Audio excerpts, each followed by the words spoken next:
페라리는 브라질로 날아가 멕시코시티와 오스틴에서 본 진전을 지속하려고 합니다. 두 번의 설득력 있는 주말과 두 번의 연속 포디움 이후 SF25는 마침내 올바른 방향을 찾은 것처럼 보입니다. 하지만 페라리가 잘 달린 경기는 두 경기뿐이라는 것도 사실입니다. 브라질처럼 어려운 주말, 특히 비가 예보되어 있고 스프린트 레이스도 있을 때 페라리가 다시 경쟁력을 발휘할 수 있을지 지켜봐야 합니다. 그리고 그 열쇠는 마라넬로의 원격 착오일 수 있습니다. 오늘 영상에서는 그 이유와 선택의 배경을 알아보겠습니다. 바슬의 발언을 살펴보고 맥라렌이 알렉스 팔루에게 1900만 달러를 지급한 이유를 알아보며 마지막으로 몬토야가 알론소가 베르스타펜보다 더 강하다고 말한 발언도 확인해 보겠습니다. 시작 전에 채널 비디오가 마음에 드시면 좋아요 부탁드려요. 이제 시작할게요. 프레데릭 바스르를 잘 알고 있습니다. 인터라고스에서 쉽지 않겠지만 팀은 철저히 준비하고 명확한 계획을 가지고 도착할 겁니다. 스프린트 레이스 형식과 브라질의 불확실한 날씨가 모든 것을 더 예측 불가능하게 만든다고 팀 수장이 설명했습니다. 특히 마라넬로에서의 준비 작업과 우리 원격 착오의 실시간 지원이 중요할 것입니다. 멕시코 그랑프리에서 페라리의 진전을 확인할 수 있었습니다. 두 명의 드라이버가 예선에서 상위 3명 안에 들었고 경기에서는 랜던 호레이스의 맥라렌에 이어 2위를 차지했습니다.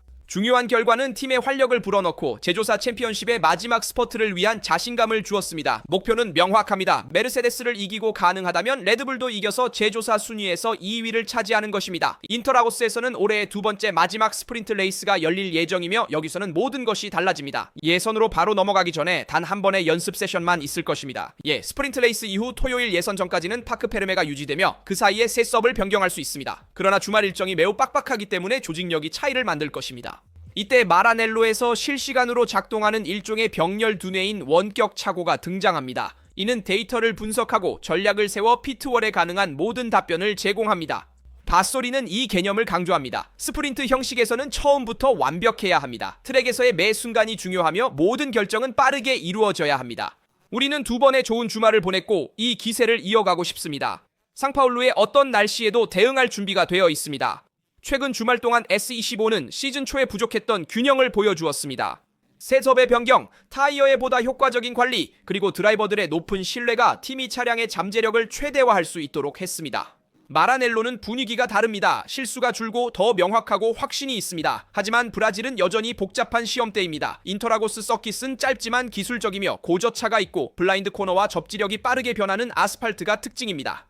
게다가 날씨는 금방 전략을 바꿀 수 있습니다. 이런 상황에서 페라리는 성숙함을 보여주려 합니다. 리모트 가라지와 함께 선택에 도움을 받을 수 있습니다. 이야기는 마침내 신뢰로 마무리됩니다. 우리는 준비가 되었고 우리의 실수에서 배웠으며 이제 목표는 모든 완벽함을 한 걸음 한 걸음 실행하는 것입니다. 페라리에게는 결코 쉬운 주말이 아닐 것입니다. 인터라고스는 매우 기술적인 트랙이기 때문에 다양한 조건에 능숙하게 대처해야 하니까요. 올해와 작년 사이 인터라고스에서 어떤 변화가 있었는지 봅시다. 그리고 페라리가 어떻게 개선하려 했는지 최근 두 경기에서 본 것처럼요. 최근 두 주말의 진전을 본 후 바세르와 팀은 여기서도 더 나아가고자 합니다. 이곳은 모든 세부 사항이 차이를 만드는 트랙입니다. 페라리는 타이어 관리에 어려움을 숨긴 적이 없고 인터라고스는 문제를 더 키우는 트랙입니다. 기상 예보도 도움이 안 되며 금요일과 토요일에 비가 예상되고 일요일만이 유일한 휴식 시간입니다. 이런 스프린트 주말에는 단 1시간의 연습 주행 후 바로 예선과 100km의 미니 레이스가 진행되기 때문에 타이어 측면에서 실수하면 모든 것을 망칠 수 있습니다. 피렐리는 2023년과 동일한 선택을 하기로 결정했으며 C2, CC, C4 컴파운드를 사용합니다. 이 선택은 타이어의 마모를 제한하고 전략적 유연성을 보장하기 위한 것이지만 핵심은 다른 데 있습니다. 특히 적거나 전환 중인 트랙에서 적절한 순간에 타이어를 예열하는 것이 중요합니다. SF25가 즉시 그립을 찾지 못하면 매 바퀴마다 소중한 초를 잃을 위험이 있으며 인터라고스에서 이러한 격차는 Q3 진출과 조기 탈락의 차이를 만들 수 있습니다. 두 번째 기술적 측면은 기계적 공기역학적 세섭과 관련이 있습니다. 인터라고스는 최근 몇 년간의 작업에도 불구하고 매끄러운 트랙이 아닙니다. 실제로 이 트랙은 여전히 많은 요철과 기복이 있어 서스펜션과 지상고를 시험에 들게 합니다. SF25는 차체를 너무 높여야 하는 서킷을 좋아하지 않아요. 그렇게 되면 주된 성능 원천인 바닥에서의 공기역학적 하중을 잃기 때문입니다. 그래서 안정성과 효율성 사이에서 적절한 타협점을 찾는 게 중요해요. 미국 오스틴에서 페라리는 이 균형을 잘 유지했어요. 브라질에서도 다시 성공할 수 있을지 지켜보겠습니다. SF25의 후미는 특히 코너를 빠져나올 때 좋은 견인력을 보여주었지만 인터라고스에서는 방향 전환의 민첩성과 두 번째 섹터의 느린 코너에서의 안정성도 필요합니다. 너무 경직되거나 너무 높으면 회전 시 결함이 두드러질 위험이 있습니다. 이는 마라넬로 차량의 만성적인 약점입니다. 또 다른 문제는 조향하면서 동시에 브레이크를 밟는 경우 발생하는 복합 제동과 관련이 있습니다. 이 단계에서 SF25는 후방의 안정성을 잃기 쉬워져 코너에 진입하기가 어렵습니다. 이 현상은 드라이버의 신뢰를 제한하고 특히 서킷의 중앙 혼합 구간에서 랩 타임에 영향을 줄 수 있습니다. 이 단계를 잘 관리하는 것이 균형의 일관성을 유지하고 코너에서 적절한 회전을 보장하며 출구에서의 견인을 손상시키지 않는 데 필수적일 것입니다. 단시간의 자유 연습만 주어져 실수 여지가 적습니다. 마라넬로에서 한 시뮬레이션 작업이 주말의 핵심이 될 것입니다. 1시간의 자유 연습만 주어져 실수 여지가 적습니다. 마라넬로에서 한 시뮬레이션 작업은 주말의 핵심이 될 것입니다. 실시간 데이터 분석을 위한 원격 착오의 기여도 중요합니다. 아마도 페라리는 최고 속도를 극대화하려고 더 가벼운 세섭을 선택할 것이며 이는 멕시코에서 이미 잘 작동했던 전략으로 예선에서 이점을 줄 수 있습니다. 그러나 맥라렌과 레드불이 여전히 강한 느린 코너에서의 다운포스를 너무 희생하지 않고 일을 해야 합니다. 결국 SF25는 좋은 시기에 인터라고스로 오지만 타이어 관리, 세섭, 효율성 및 안정성과 같은 많은 기술적 과제를 해결해야 합니다. 네 가지 요소가 페라리가 아메리카 3연전을 또 다른 포디움으로 마무리할지 아니면 브라질이 마라넬로에서 극복했다고 믿는 한계를 드러낼지를 결정할 것입니다. 사실 페라리는 레드불과 달리 실제로 트랙에 새로운 업데이트를 가져오지는 않았지만 원격 착오와 피트월에서의 작업을 크게 개선했습니다. 사실 전략이 최적화되고 예선 주행 준비가 더 좋아졌으며 여러 작은 요소들이 합쳐져 차이를 만들어냅니다. 이는 예선 주행 시간뿐만 아니라 경주 자체의 레이스 페이스에서도 차이를 만들어냅니다. 최근 멕시코와 오스틴에서 샤를 르클레르가 2번 포디움을 차지한 후 페라리는 메르세데스와의 격차를 줄이는 듯해요. 반면 메르세데스는 시즌 초반과 비교해 심각한 위기에 처해 있으며 그 모습이 알아보기 힘들어요. 레드불은 베르스타펜 덕분에만 포인트를 얻고 있기 때문에 페라리가 컨스트럭터 챔피언십에서 2위를 차지할 유력한 후보입니다. 사실 SFD5는 균형을 되찾은 것 같습니다. 시즌 초반 실망스러운 시작과 연초에 선언한 목표와는 거리가 멀었지만 페라리는 이제 다시 튼튼한 기반을 찾은 것 같습니다. 르클레르와 해밀턴도 전략 관리와 내부 소통에서의 개선점을 여러 번 강조했습니다. 팀은 이제 더 조화롭게 일하며 실수가 줄어들고 신뢰가 높아졌습니다. 팬들이 꿈꾸는 지배적인 페라리는 아직 아니지만 이제는 선두권에서 경쟁하고 예기치 못한 상황에 효과적으로 대응할 수 있는 차량으로 돌아왔습니다. 인터라고스 서킷은 포뮬러 1의 클래식 코스입니다. 짧고 기술적이며 기복과 경사가 계속 변하는 커브로 가득합니다. 이곳에서는 견인력과 안정성이 중요하며 빠른 커브와 오르막 구간을 적절한 공기역학적 균형으로 통과하는 능력도 필요합니다. 프레데릭 바세르는 인터라고스의 도전에 대해 완벽히 인지하고 있으며 주말의 우선순위를 명확히 제시했습니다. 트랙에서의 실행을 시작으로 우리는 시즌의 5번째 스프린트 주말을 맞이할 것이며 이는 팀 전체에게 신체적, 정신적으로 또 다른 힘든 시험이 될 것이라고 설명했습니다. 이렇게 압축된 형식에서는 마라넬로에서 수행된 준비 작업부터 원격 착오의 실시간 지원까지 모든 세부 사항이 더욱 중요합니다. 팀 주요 인사는 오스틴과 멕시코에서 2번의 좋은 주말을 보낸 후 긍정적인 마음으로 브라질에 도착했다고 했습니다. 이 기간 동안 차량의 잠재력을 최적화했습니다. 목표는 이 추진력을 유지하고 상파울루에서 어떤 날씨 조건이 주어지든 준비된 상태로 임하는 것입니다. 그리고 바로 그 날씨가 페라리를 걱정시키고 있습니다. 인터라고스에서는 비가 거의 전통처럼 내리며 혼합된 조건에서 SF25는 종종 뚜렷한 한계를 드러냈습니다. 그립의 변화, 건조해서 젖은 상태로의 전환과 그 반대의 상황이 차량의 균형을 위기에 빠뜨릴 위험이 있습니다. 이 장애물을 극복하기 위해서는 전략적인 선택에서 명확함, 반응성, 그리고 정밀함이 필요합니다. 이는 S25의 성능뿐만 아니라 팀이 실시간으로 적응할 수 있는 능력을 드러낼 것입니다. 페라리는 명확한 목표로 브라질에 왔어요. 최근 성과를 잃지 않고 지속성을 유지하려는 거죠. 차량은 발전했고 팀은 자신감을 되찾았으며 파스레는 성숙함을 보여주길 원해요. 인터라고스는 균형 잡힌 접근이 필요하며 속도만으로는 부족해요. 규율, 관리, 완벽한 결정이 필요하죠. 바소르가 말했듯이 스프린트 주말에는 모든 세부 사항이 그 어느 때보다 중요해요. 루이스 해밀턴은 아일톤 세나의 꿈, 즉 페라리의 브라질 헬멧을 쓰는 꿈을 실현했습니다. 그의 감동적인 발언을 함께 보시죠. 루이스 해밀턴은 인터라고스에서 특별한 주말을 준비 중입니다. 7회 세계 챔피언인 그는 아일톤 세나를 기리기로 했고 브라질 헌정 헬멧을 쓰고 경주할 것이라 발표했습니다. 이는 페라리에서 처음으로 녹색 황금색 국기를 선보이는 것입니다. 상징적인 가치가 큰 행위로 언젠가 페라리를 운전하고 싶다는 세나의 꿈과 오늘날 마라넬로에서 주인공인 해밀턴의 경력을 연결합니다. 인터뷰에서 루이스 해밀턴은 인터라고스에서의 첫 감정을 떠올렸습니다. 2007년 처음 왔을 때 정말 놀라웠어요. 어릴 때 TV로 보던 아일톤에게 더 가까워진 느낌이었죠. 그의 나라에 도착하는 것은 마치 하나의 원을 완성하는 느낌이었어요. 작년에 해밀턴은 전설적인 맥라렌 MP45B를 운전할 기회를 가졌는데 이는 세나가 1990년에 우승했던 동일한 차였습니다. 그는 정말 놀랍다고 했습니다. 그의 기록된 주행을 정말 많이 봤지만 실제로 경험해보니 정말 특별했어요. 아쉬운 점은 트랙이 젖어 있어서 마른 상태였다면 더 재미있었을 거예요. 해밀턴은 흥미로운 점을 공개했어요. 어릴 때 아일톤이 페라리 타는 걸 보면 어떨지 궁금했어요. 이제 페라리의 브라질 국기가 있는 헬멧을 처음 보게 될 거예요. 브라질 그랑프리를 위해 그의 헬멧에 새롭게 디자인된 특별한 디자인에 대한 직접적인 언급으로 브라질 국기가 포함될 예정이며 이는 페라리 차량에 이렇게 뚜렷하게 나타난 적이 없는 요소입니다. 펠리페 마사는 카리오카 색상에서 영감을 받은 헬멧을 썼지만 국기는 없었어요. 해밀턴과 브라질의 관계는 최근 시작된 게 아니에요. 2022년에 그 나라는 그에게 명예 시민권을 주며 그를 세나와 브라질 국민의 큰 찬미자 중 하나로 인정했습니다. 이곳에 올 때마다 환영받는 기분이 든다고 루이스가 말했어요. 그 나라는 아름답고 상파울루와 리우데자네이루로 돌아가는 것은 항상 특별합니다. 이제 페라리와 함께 해밀턴은 이 애정을 훌륭한 성과로 바꾸고 싶어 합니다. 올해 겪은 모든 어려움이 이번 주말을 준비하는 데 도움이 되길 바랍니다. 브라질 팬들에게 기억에 남을 경주, 헬멧, 깃발, 그리고 공유된 꿈을 선물하고 싶습니다. 해밀턴은 세나는 아니지만 인터라고스에서 그의 유산을 트랙에 가져올 것입니다. 페라리 운전석에서 브라질 국기가 그려진 헬멧을 쓴 해밀턴을 보며 위대한 아일톤 세나를 기리게 되는 것은 정말 특별한 감정일 것입니다. 페라리가 수준 높은 경기를 펼칠 수 있는 차를 제공할지 지켜볼 것이며 그것이 그를 기리는 가장 좋은 방법이 될 것입니다. 또한 해밀턴이 말했듯이 세나는 항상 페라리에서 경주하고 싶어 했습니다. 여러 해 동안 여러 번 접촉이 있었고 특히 맥라렌에서의 여정이 끝날 무렵 세나가 페라리로 갈 것처럼 보였지만 그는 결정을 미루었습니다. 윌리엄스 르노에서 경주하기 전 세나의 꿈은 페라리와 함께하는 것이었으나 이루어지지 않았습니다. 그래서 해밀턴은 이 순간 빨간 차로 그를 기리고 싶어 합니다.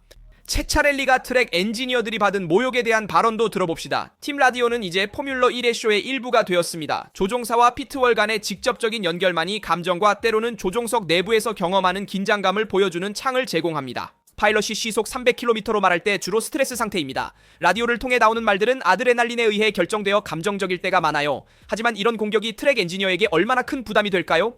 리카르도 체카렐리, 포뮬러 메디신 창립자이자 테니스에서 존경받는 멘탈 코치에 따르면 그 피해는 즉시 보이지 않더라도 클 수 있습니다. 단순한 감정의 분출이 아닌 팀에 타격을 줍니다. 체카렐리는 이를 명확히 설명합니다. 파일럿이 경주 중 엔지니어를 모욕하거나 비판할 때 그가 초래하는 것을 깨닫지 못합니다.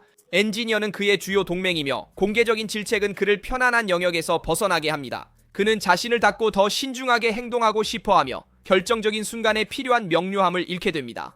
피트스톱에서의 실수나 늦은 소통 같은 작은 것들이 경기를 망칠 수 있습니다. 이는 보이지 않지만 현실적인 메커니즘입니다. 예를 들어 테니스에서는 선수뿐만 아니라 스태프와도 함께 작업합니다. 포뮬러 1에서도 비슷한 접근이 필요하다는 것을 잊기 쉽습니다. 이제 개인 스포츠는 없고 팀 스포츠만 존재합니다. 드라이버는 마무리 역할을 하지만 그 뒤에는 승패를 가르는 집단적 노력이 있습니다. 체카렐리에 따르면 문제는 무전으로 질책이 공개적으로 이루어진다는 것입니다. 모두가 그것을 듣고 비록 비공개로 해명하더라도 상처는 남습니다. 대중은 긴장을 느끼고 언론은 메시지를 확대하며 팀 내부에는 불편한 분위기가 남습니다. 마치 탈의실이 기울어지는 것 같습니다. 이는 신뢰를 약화시킬 수 있는 연쇄 효과를 가져올 수 있습니다. 어떤 순간에는 파일럿이 건드릴 수 없는 존재가 되고 엔지니어는 대답할 수 없지만 신뢰가 무너지면 팀 전체의 균형이 위험에 처할 수 있습니다. 체카렐리는 팀들에게 감정 관리에 집중하라고 권합니다. 종종 기계 성능의 마지막 0.1초까지 작업하지만 인간적 측면은 과소평가됩니다. 정신적 명료함은 중요한 자원이며 훈련이 필요합니다. 파일럿들이 한계를 넘으려는 순간을 인식하고 압박 속에서도 통제력을 유지하는 방법을 가르쳐야 합니다. 전문가들은 감정을 억누르기보다는 관리하는 게 중요하다고 말합니다. 조종사는 자신의 의사소통에 책임을 져야 하며 이는 빙산의 일각일 뿐 그 아래에는 그를 지원하는 팀 전체가 있습니다. 아무도 심지어 가장 위대한 챔피언이라 할지라도 충동적인 감정 폭발로 팀의 결속을 해쳐서는 안 됩니다. 가장 유명한 경우는 2012년 키미 라이코넨의 그냥 내버려둬 내가 뭘 하고 있는지 알아 라는 유명한 발언으로 이는 전 세계적으로 밈이 되었지만 그 이후로 세카렐리는 카리스마와 오만함 사이의 경계가 점점 더 좁아졌다고 설명합니다. 페르난도 알론소는 완벽한 예입니다. 뛰어난 챔피언이지만 가끔 그의 충동성이 불리하게 작용했습니다. 2015년 혼다 엔진을 GP2 엔진이라 부르며 풍자를 넘어서 미래에 영향을 미치는 균열을 만들었습니다. 인디애나폴리스 500마일을 생각해보세요. 혼다가 최고 엔진을 주지 않은 건 우연이 아닙니다. 치카렐리는 강한 성찰로 끝맺습니다. 우리 관중들은 생방송에서 특정 말에 웃지만 당하는 사람에게는 웃긴 장면이 아닌 공개적인 굴욕입니다. 엔지니어는 대답할 수 없고 이는 무력감을 만듭니다. 시간이 지나면서 신뢰 기반의 균형이 깨질 수 있습니다. 팀의 주된 임무는 균열이 회복 불가능해지기 전에 개입하는 것입니다. 아론소에 대해 말하자면 몬토야의 발언을 봐야 해요. 그는 아론소가 베타펜보다 강하다고 하네요. 그의 의견이 어떻게 기울었는지 들어봅시다. 주안 파블로 몬토야는 자신의 생각을 말하는 걸 두려워하지 않아요. 이번에도 예외는 없었어요. 전 콜롬비아 출신 드라이버가 페르난도 알론소와 맥스 베르스타펜에 대해 다시 언급했어요. 그는 두 사람 중 정신적, 성격적으로 스페인의 2번의 세계 챔피언이 더 뛰어나다고 확신했어요. 몬토야는 현재의 포뮬러 1 상황과 2026년에 모든 것이 바뀔 미래를 분석했습니다. 그때는 새로운 기술 규정이 시행되고 에스턴 마티니 드누이의 서명이 있는 첫 번째 차를 선보일 것입니다. 몬토야에 따르면 에스턴 마틴이 드누이의 합류로 품질을 높인다면 알론소는 드디어 베르스타펜과 같은 조건에서 싸울 수 있을 것입니다. 페르난도가 더 나은 차를 갖거나 맥스의 차에 가까운 차를 갖게 된다면 베르스타펜이 그런 대결을 견딜 경험이 있는지 물어봐야 합니다. 맥스는 모든 것이 완벽한 순간에 있지만 알론소가 타이틀을 두고 치열하게 싸운다면 어떻게 될까요? 그리고 몬토야가 결정타를 날렸습니다. 콜롬비아에서 말하듯이 알론소는 베르스타펜보다 강합니다. 결정적 순간이 오면 어떤 것에도 물러서지 않을 것입니다. 승리 기회가 보이면 끝까지 최선을 다할 것입니다. 나이에도 불구하고 알론소는 여전히 뛰어난 동기부여를 보여주고 있으며 몬토야도 이를 잘 알고 있습니다. 페르난도는 44세임에도 여전히 포뮬러 1을 개인적 도전으로 여기는 몇 안 되는 드라이버 중 하나입니다. 그는 호기심이 많고 모든 세부 사항에 주의를 기울이며 만족하지 않아요. 그는 누이가 스톤 마틴과 함께 무엇을 만들어낼지 보고 싶고 도전을 위해 몇 년 더 시간을 갖고 싶어 해요. 몬토야는 다음 차량이 경쟁력 있다면 알론소가 2027년에도 그리드에 있을 거라 확신해요. 내년의 상황이 잘 풀리면 그는 남을 거예요. 하지만 차가 기대에 못 미치면 그게 그의 마지막 시도가 될 수 있어요. 그는 기회를 낭비하지 않고 승리 가능성이 보이면 남고 아니면 지나쳐요. 몬토야에게 두 사람의 차이는 단순한 외형이 아니라 접근 방식에 있습니다. 베스타펜은 오늘날 레드불 시스템에 완벽히 맞는 드라이버의 상징으로 차갑고 치밀하며 꾸준히 빠릅니다. 알론소는 본능적이고 공격적이며 한계를 넘어 승리를 쟁취하려는 강한 결단력을 지녔어요. 포뮬러 1을 살아가는 두 가지 방식이지만 승리에 대한 갈망은 공통적이에요. 만약 뉴이의 에스턴 마틴이 약속을 지킨다면 2026년에는 전례 없는 세대 간 대결이 우리를 기쁘게 할 수 있을 것입니다. 오늘의 챔피언과 싸움을 멈추지 않는 영원한 사자의 대결이 될 것입니다. 마지막으로 맥라렌이 알렉스 팔로우에게 1,900만 달러 손해배상 청구한 소식을 이야기해야 해요. 이유를 함께 알아봅시다. 알렉스 팔로우와 맥라렌 레이싱 간의 법적 분쟁이 최종 단계에 접어들었습니다. 런던 고등법원에서 5주간의 심리가 끝난 후 양측은 최종 의견서를 제출하고 최종 판결을 기다리고 있습니다. 분쟁의 중심에는 스페인 출신의 드라이버가 인디카 시즌을 위해 에로 맥클라렌에 합류하는 대신 CIP 가나시 레이싱에 남기로 결정한 것으로 추정되는 계약 위반이 있습니다. 그의 초기 계약에 따르면 법원에 제출된 문서에 의하면 맥라렌은 알렉스 팔로우의 결정으로 인해 총 1,900만 달러의 손실을 입었다고 주장하고 있습니다. 이 금액에는 직접적인 경제적 손실, 스폰서 수익 손실, 스포츠 성과와 관련된 손실이 포함됩니다. 맥라렌의 법률팀은 팔로우가 상업적, 스포츠적으로 상당한 가치를 더해 스폰서와 대중에게 에로 맥라렌 브랜드의 매력을 크게 높였다고 설명했습니다. 팔로우는 적어도 3시즌 또는 4시즌 동안 중요한 자산이 되었을 것이라고 팀의 변호사들이 밝혔습니다. 스페인 드라이버의 방어 논리는 완전히 다릅니다. 그의 변호사들에 따르면 맥라렌은 배상을 요구할 법적 근거가 없으며 영국팀이 팔로우에게 포뮬러 1에 진출할 실제 가능성에 대해 속였다고 주장했습니다. 또한 변호 측은 맥라렌이 팔로우를 젊은 시겔로 대체함으로써 이미 손실의 대부분을 보상했다고 강조했습니다. 변호인 측은 또한 맥라렌의 행동에 의문을 제기하며 문서 관리에 있어 투명성이 부족하다고 비난했습니다. 팔로우의 변호사들은 팀이 사라지는 왓츠앱 메시지를 사용하고 일부 데이터를 조작하여 경제적 손해의 규모를 인위적으로 부풀렸다고 주장했습니다. 그 혐의가 확인된다면 최종 판결을 완전히 바꿀 수 있습니다. 판결이 내려지면 경제적인 것보다 더 큰 결과를 초래할 수 있습니다. 댓글로 브라질 주말을 위한 페라리의 준비, 아일톤 세나에게 헌정된 해밀턴의 헬멧, 몬토야의 알론소와 베르스타펜에 대한 도발, 그리고 알렉스 팔로우와 맥라렌 간의 법적 문제에 대한 여러분의 의견을 알려주세요. 댓글 읽고 답변 기대되네요. 항상 좋아요와 구독, 알림 설정 부탁드립니다. 여기서 마무리하도록 하겠습니다. 다음 영상에서 뵙겠습니다.